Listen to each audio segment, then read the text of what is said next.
Tara, pasok tayo sa loob uli ng Manila Cathedral.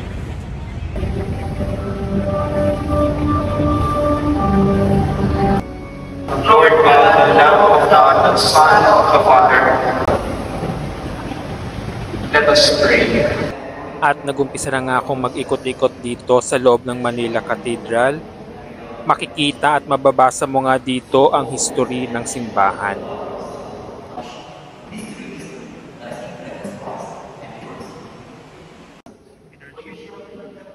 Meron din palang souvenir shop dito sa loob ng Manila Cathedral kung saan pwede kang bumili ng mga religious items.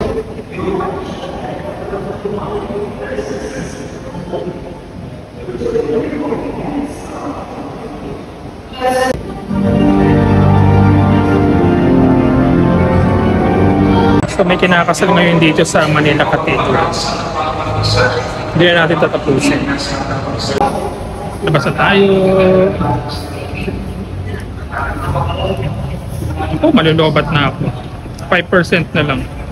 Lumabas na nga ako ng Manila Cathedral para maglibot-libot pa dito sa Intramuros. Dito tayo sa gilid ng Manila Cathedral. Pasukin natin itong mga iskinita dito. Dito daw nakatayo ang dating Kolehiyo de Santa Isabel.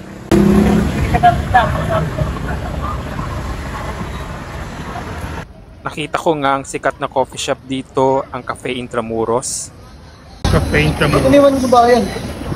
Nakatabi lamang ng Casa Manila Museum.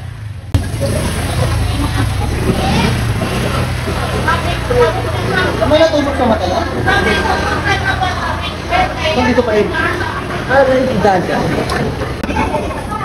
Pasilip sa loob ng Casa Manila Museum. Hindi na ako papasok. Hindi ko na nga sinubukang magkape dito sa Cafe Intramuros. Maybe next time. King San Agustin Church.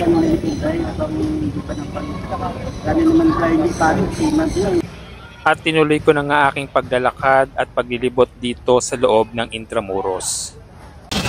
Nalobat na yung isa kong phone kaya gamit ko na yung isa. Medyo hindi na maganda yung quality ng video. May SB dito. Ayan.